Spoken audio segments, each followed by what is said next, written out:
where I have more business ventures and family. Um, I've been in the subscription space quite a while, and it's been really exciting. And today I hope to show you that it's one of the most exciting categories. And I know a lot of you brands are participating in that category of commerce actively right now. AI is transforming quite a bit. As you know, some might have asked some questions about how people are using AI in both their companies. And I thought today might be very interesting because AI news moves just as fast as AI. Has anybody seen the study published today from Anthropic about their 81,000 person survey about what people want from AI? Check it out. It's really, really fun. Top hit across their study, across the entire world, definitely professional development, right? It was a really big one for them. And then personal transformation, personal development. Very interesting. It's such an intimate thing to work on with a tool, right? And ask for things. So I think today, talking about a topic like this, what I want to do is I want to first ground with you guys a little bit of what we are already doing together as brands and marketers, technology agencies, software providers that already may be helping to position for surfacing your products in AI tools, right? AI tools that people are using more and more every day for a lot of different purposes. So I'm just curious in the audience right now, I asked some of the panelists earlier, today, is anybody using AI in their personal life for professional development? Yeah, I think that's pretty reflective of Claude's survey that they released today. What about for personal transformation, things that you're working on to develop yourself, your life goals, things like that? Fascinating. Were you doing that a year ago? Oh, what a year. I think we're in for a big year this year as well, especially in commerce, especially in subscription. All right, guys. So I want to do this clicker. Here we go. So I want to say this first. I'm going to do something risky today. I'm going to talk about AI. I'm going to show you some results, some stats. And that's a kind of a risky thing to do because it changes very, very quickly, right? So I want to come today to you guys as not just somebody that works in technology. I've been developing subscription software for years, both as custom applications and now as a platform. I'm actually traveling to LA tomorrow because we're developing a B2B subscription feature with Shopify that's going to be launching next month.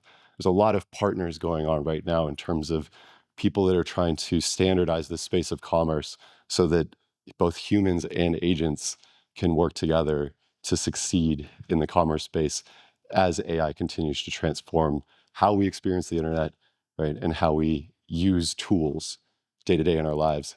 So I just put up here tools that, I've used a lot today because like you guys, I'm really an AI enthusiast, right? I'm learning quickly. I'm using AI to create things, professional development, personal transformation, all those things just like you guys, right? It's not that I have something special here. I've just been researching this and I'm excited to present to you some of that research today. But some of these tools up here, does everybody know what Manus is? Does anybody not know what Manus is? All right, fascinating. So it was a company that was acquired about 2 years ago by Meta for $2 billion from China. And this model can prototype anything and not just prototype anything. It can also build your slide decks. It's actually updating my slide deck for me a little bit right now based on this talk. And it can deploy architecture for your apps as well through basically just an agentic approach to deploying apps and websites. Works beautifully with APIs. So as you can imagine, as I think Al mentioned, you were using AI to do different things about testing, usability, things like that. This used to be something that would require a lot of different people, a lot of different research, a lot of tools to collect data from that research. And we're starting to deploy those types of tools very, very quickly at very rapid speed and starting to solve even the problem of platform orchestration to power it. Uh, Obviously, there's some other popular ones on here, 11 Labs. If you haven't used the voice cloning feature, a lot of the people on TikTok are starting to use that to transform some of their content, things like that. And I just said, love them or love them. They're just going to keep coming. People just keep creating. This is something that I'm very excited about. There's certainly some negative downsides. I love to talk about that with people because I learn a lot from different people's perspectives, what they think is positive about this, what they think is scary about this. Because it's change happening this quickly, I think, is very positive and very scary. All right, so let's bring it into subscriptions. Let's ground a little bit. So subscription commerce, to me, is one of the most exciting spaces in e-commerce. When I started getting involved in this, I was building custom solutions for NetSuite businesses back in about 2012, 13. This is how I paid for school, basically, is help building integrations with NetSuite ERP and online stores. And we started building a lot of custom subscription technology. So a lot of experts back in the day, right? Back in 2018, they didn't think subscription commerce was really going to be this big thing. They saw sort of like subscription memberships and billing, and like this, people are going to get really tired of this, right? But even Parker, I think in your presentation, you pointed out you're fighting for a share of subscriptions because people subscribe to a lot of things, right? And retaining those subscribers is something you need a lot of help with, right? From your vendors, from your own teams. Even if you can do a lot of things yourself with the help of AI agentically, it needs a lot of help to fight for this very fast growing category and share of market. Here's the thing. As AI transforms how we experience the internet and the tools that we use, your subscriptions, they could be more visible to AI. Does anybody here right now think about either regularly or work on making your subscription offer appear in Google? Anyone? Excellent. So we'll learn something today. In October 2025, I'm going to show a timeline here really soon. Google included a new property in what they call their product listing schema for subscription products that are shipped and delivered online. Subscription's been around a long time, guys. Amazon Subscribe and Save offers first came out in 2007. We're almost 20 years in from the first Amazon Subscribe and Save. Can anybody guess what Amazon was selling on Subscribe and Save in 2007? All right, it was mostly diapers, toiletries, right? Things like that. All of which are Amazon Basics brands today, right? You kind of see the strategy there of the marketplace. But it's pretty incredible that over the last 19 so years, only at the very end over here, I'm gonna scoot over here a little bit, 2021, Shopify introduced their subscription APIs, right? 14 years later. It's fascinating, right? And yeah, there was a lot of interesting choices going on during the sort of COVID pandemic era. But one of the most amazing choices I think that was made was Shopify to fully adopt the subscription model. And as a lot of companies here know, and a lot of as you as brands know, these are highly focused, especially in Shopify, on delivered goods. So when we talk about companies that I founded, Autoship, for example, this is all about delivered goods subscriptions, right? When we talk about brands that we service at the subscription prescription agency, this is mostly always going to be about boxes and shipped goods, right? If we talk about the new technology that we've developed between our agency mindset and our software platform Next Time, which calculates delivery date outcomes for subscription products that are delivered goods, all of these are very, very important and difficult things to work on and improve, but we're getting more and more tools and more mind sharing like we're doing here today to come up with really good ideas to do that. And we need them because subscription is kind of late to the e-commerce game, but maybe that's a really good thing, right? Maybe that's a really good thing because as the behavior of shoppers is changing so much, subscription is now sort of being brought into this standardization of commerce. So AI, actually, as this new experience, right? It's already selling products. If you didn't realize that, has anybody seen a product results using ChatGPT, Perplexity, things like that? Has anybody seen one? You have, excellent. Which one have you seen, sorry? I've seen it on the GPT browser. On the GPT browser, yeah, excellent. Anyone else see a particular type of product? Oh, Yeah, shopping. Sometimes I like take a screenshot or like tell it what outfit I want. yeah. It gives me results and it's based on. And I don't know if that's exactly this, but I assume it's on I like it. You make a good point. It's exactly nothing. It's whatever you throw in there, right? And something comes back. And sometimes it's structured, right? It actually looks like a product carousel, sometimes even with a buy button on it where you can convert there, right? So this is a really interesting thing that's going on. This is something I'm going to be talking about with Shopify tomorrow in Los Angeles. And then if you guys happen to be going to ChargeX in April, Shopify and Recharge have teamed up to create a new event.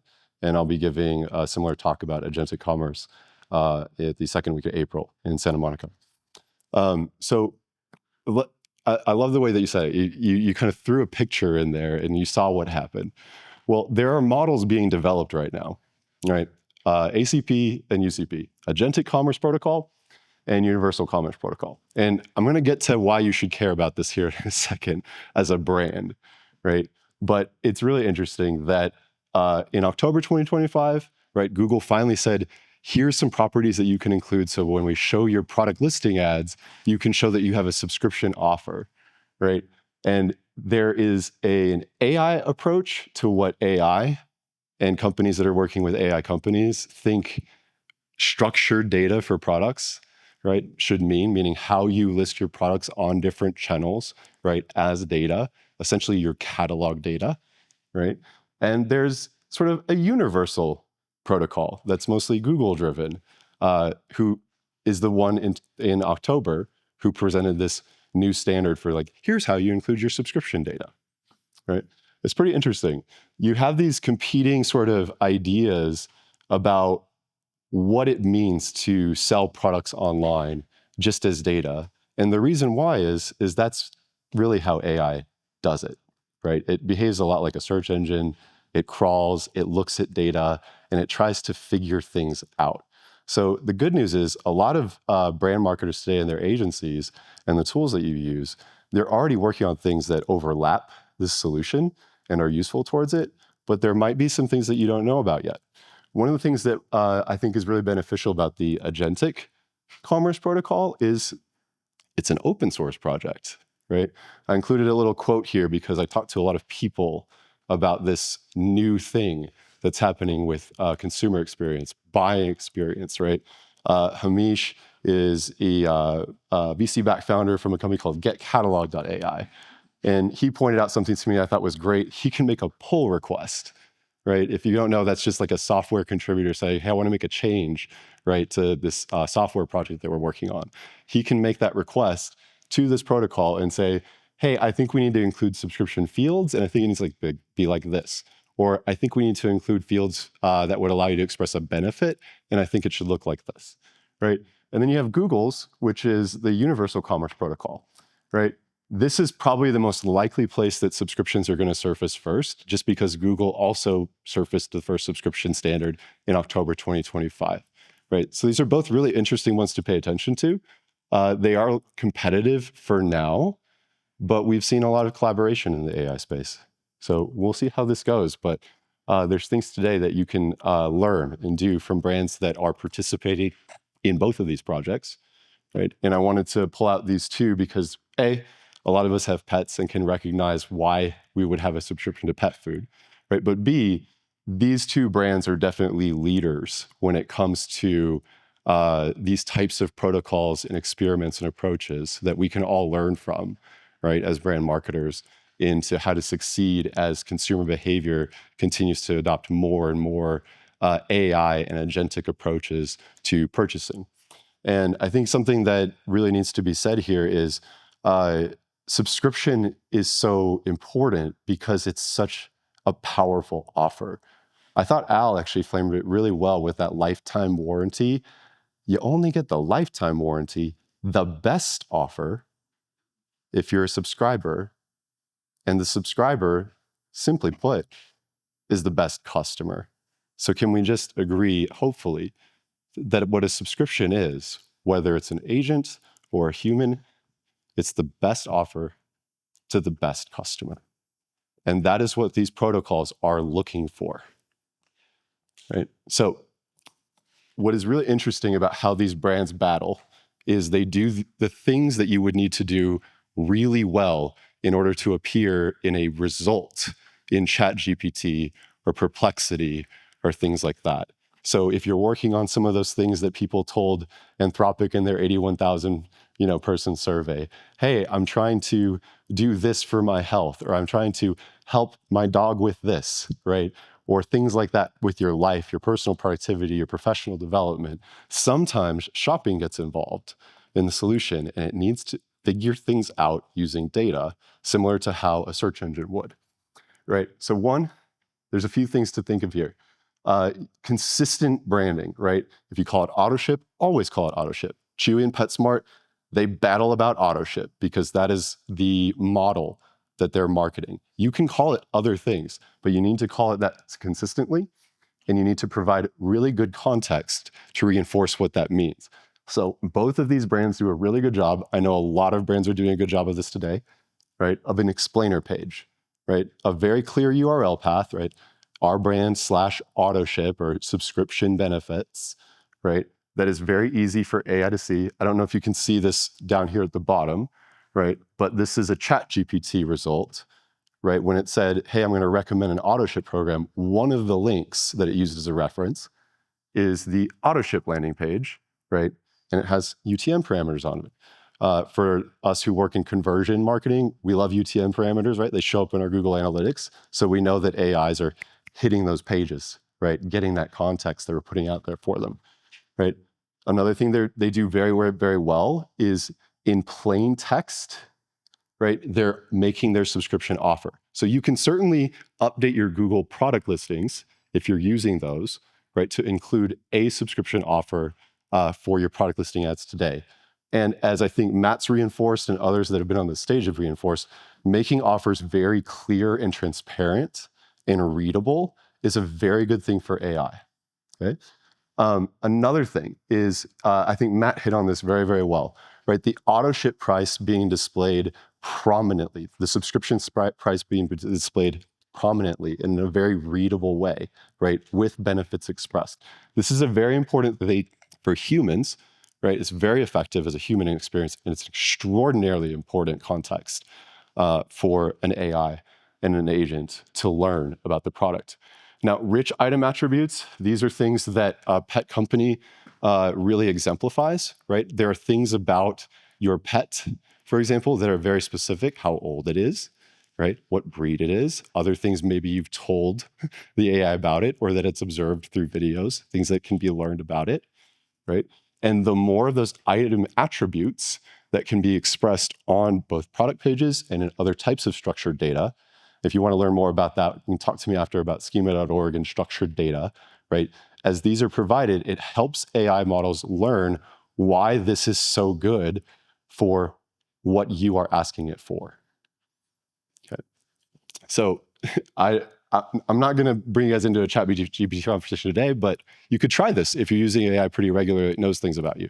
My little Frenchie, his name's Louis. I said, Louis low on his food. I'm almost out. Help. Right? This is a very subscription-like conversation, right? Instead of too much product is, I don't know when the subscription is coming. I don't really care. Like, help me. I'm low, right? So here's what's interesting. Right? I think this is an interesting thing to think of as a flip. As people have thought about personalization as you come to websites and take quizzes, tell us about your dog and you get a discount, things like that. There's no quiz. There's no personalization app. No browse history, no cookie, nothing. It's already personalized. There's none of that. So if your data doesn't express how AI is going to personalize for their human or their human's needs, right? There's no other gateway to push through. There's nothing to show them, in other words, on the website. You really need to, we as brands, I think, need to think a lot about our catalogs as data that helps AI determine why this product or your product is a great fit and also why it's not. So ChatGPT can match things, right? Other AIs can too, and they already know what the personalization is. It's up to you to help them configure your product for their human. Couple of example product pages. really hard to see up here. These are really popular brands, though. You can go to those sites. I really wanted to emphasize something, though.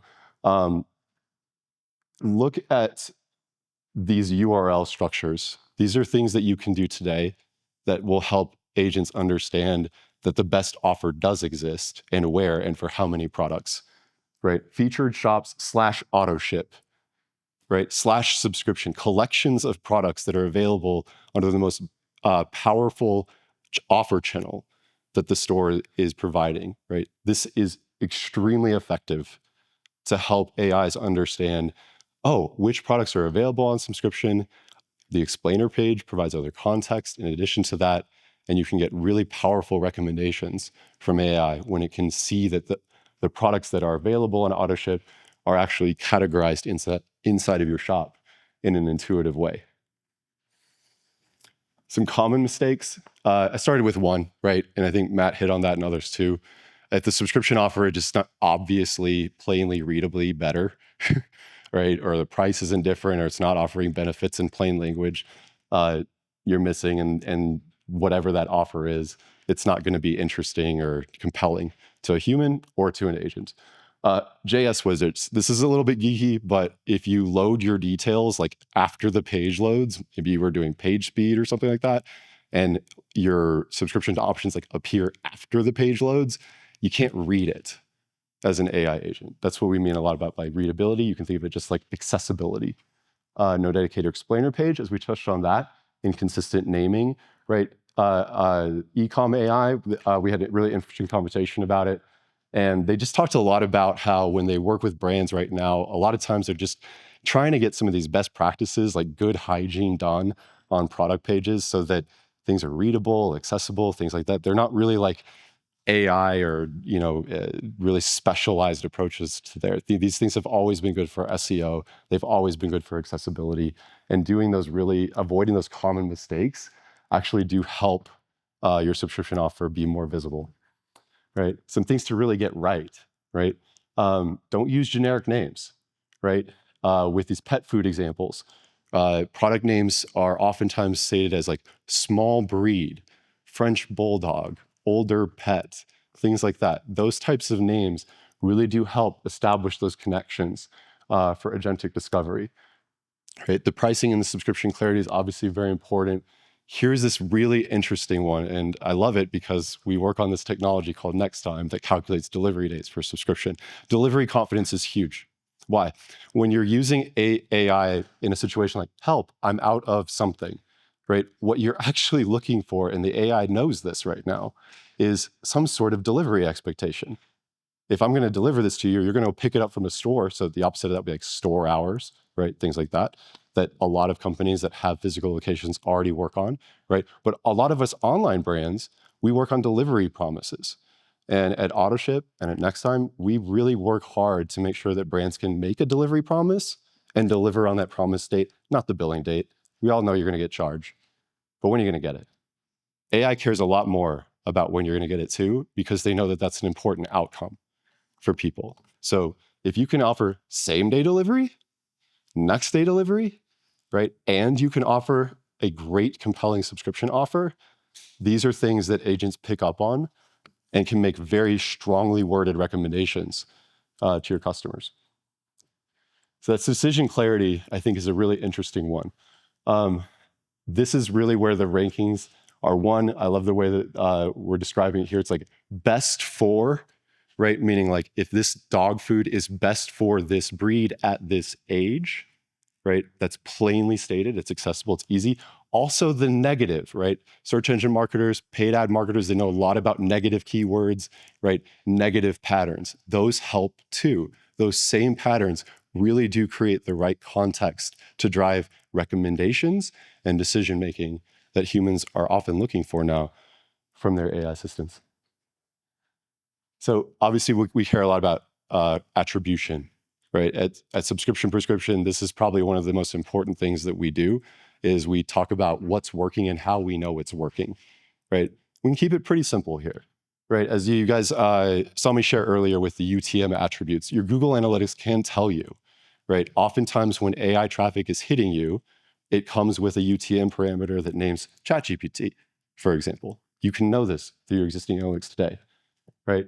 And agentic subscriber LTV, there's a few different approaches to this. If you have a Shopify store, there are ways to use flows, for example, to help tag order attributes when there are agents that are actually bringing their customers to your checkout, right? And you can actually find ways to track how you're retaining the customers that you're acquiring agentically. This is something to really pay attention to, I think, this year, as human behavior continues to shift into figuring things out and even purchasing with AI. So I want to really express this as a hopeful sentiment. The window is opening now for product subscriptions particularly. Google adding this in October 2025, that's not that long ago. It's such an interesting thing. Subscription has been around for a while, but the delivered goods, the physical product subscriptions, these are the ones getting consideration now, right? And this is why AI companies like Ecom AI, Get Catalog AI, companies that help people with all these structured data outcomes that I'm talking about today, right? All of these different strategies that you have to provide this data as machine readable data for agents to help make decisions about your products quickly, right? That's why this moment, I think, is really important for subscription, and why subscription businesses and businesses that are great at making the best offer to their best customers are going to succeed with AI transformation. So at Subscription Prescription, as Matt mentioned, we do audits. This is a new form of audit that we're bringing in to our audit process, is for the agentic readiness. So there's a lot of things that we look for, right? The things that I presented today, right? How this represents, it's pretty quick to include, and happy to either help you guys just download this presentation I'm giving today, throw it into your AIs, right? See what they think about it for your own brand. And we'd love to talk to you at Subscription Prescription, at the Subscription Doc. Matt and I are going to do a podcast recording a bit later and hopefully provide some nice advice and other insights that we're seeing from our different partners and our different brands that we're working with. So let's do all these things. Basically, across all of these different technologies that I work on, right? What we're really trying to do is solve the subscription problem, right, for delivered goods, right? So it's not about building dates. It's about repeat deliveries at AutoShip. Let's bring delivery dates into subscriptions. This is something that really matters in the agentic era, right? And let's really share our different growth tactics and growth methodologies that we do at Subscription Prescription, and working with us or your other agencies to help implement these methodologies and understand that they're actually working and what to do about it, right? Thank you so much. Are there any questions for you? Feel like an AI conversation. Yeah, any questions? Yeah. Have you found that the different tools prioritize kind of the same things, or are there any variations in what specifically they're looking for when they choose what products to prioritize? Like, for example, like maybe Claude looks at X, Y, Z more, and ChatGPT looks at A. So this is actually why these competing protocols are being battled over, because there's not, right? A lot of the strategies that I've been sharing today, these are experiments that we learn from brand leaders like Chewy and PetSmart, but we're also learning by these different communities, essentially, between Shopify, marketing agencies, things like that. So there is not what I would say is this: the consistency is around what's been going on, right? Before this agentic conversation was introduced, it was like, be very good at your structured data, your accessibility, things like that. I will say, I think the brands that are good at including negative signals have succeeded before. They've done better with things like paid search, and they're doing better in agentic discovery. So if you can think of things that are more for the, here's why my product fits a certain customer, and here's why it doesn't fit the people that are not my customer, right? Classic marketing, know your customer really well, right? Being able to provide negative patterns in your structured data does seem to be the more common win across them, plus the explainer page that seems to be consistently a high-performing piece of context that subscription brands all have. Any other questions? Yeah. As like a small, sub $5 million annual brand. Yeah. there's a lot to take into account. What you kind of just presented. What would you that differentiates the larger brands? You know, 10 plus million dollar brands. Like where would you start? What would you suggest that starting? There's a lot of industry, so Yeah. it's important. Like we just read. Yeah. So, any thoughts there? Yeah, I think for a smaller brand, your advantage is you're going to know your niche better, right, than a big brand. If you look at like Chewy, PetSmart, you're talking about massive catalogs. So the power they have basically over a smaller brand is they can provide these really deep filters, right? Where this is easy for an AI to do, not a human to do. They can hit these filters and say like this attributes, that's what's going to fit what I'm looking for very, very quickly, right? I think as a smaller brand, there's a couple of things that come to mind. One is you can be very focused on maybe a smaller product catalog size and provide it as those deep data points for those specific products and or like product that you're selling, right? And two, you can be a little bit more dialed in, especially initially, at your subscription offers and what's working, because it's going to be a lot harder. Like I think it was PetSmart that developed a whole AI tool to try to figure out all the different nutritional factors that can fit broadly across their entire catalog, right? For how they can help educate people figure out using AI leverage, like what kind of supplements and feed do I need? But I think when you're developing a specific supplement or a specific product for a specific need, right, you can detail that much more deeply with your niche, right, and be more rich across a fewer number of products. What products do you sell? Well, I'm a service based, so I have some clients that are very, very small on the supplement side. I have some pet products as well, clients in that scene, and so trying to get them on board. Their focus right now is like B2B. So how do we launch that in different platforms? How does our product listings affect maybe the product listing pages on the like Target.com or Amazon or all these other pages? Yeah. What was your name? David. David, oh, another David. So as David was sharing, they sell services B2B at your company, right? And it seems like it's a specific service or like a smaller number of services. Yeah, a smaller number of services. Yeah. Sure. And you're considering offering a subscription, or you already are? No, we send them all from that. So Okay. whenever they need those kind of services, but I'm trying to outline for smaller companies, where does this fall in importance, right? Right now, AI is moving so quickly to grab their attention and say, we need to ride this particular wave. Yeah. They're smaller teams. How can we offset that time and commitment that they need to make that successful? Yeah.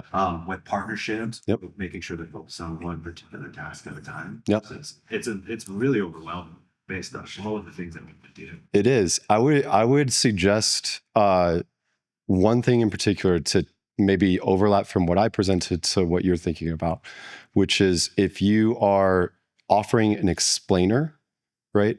Look for agentic traffic to that explainer of like what your services are, and think about changes that you're making that might increase agentic traffic, right? Make hypotheses around that, growth experiments, try to judge what you think is going to happen. And of course, ask AI what it thinks it can do to help you, for sure. Yeah.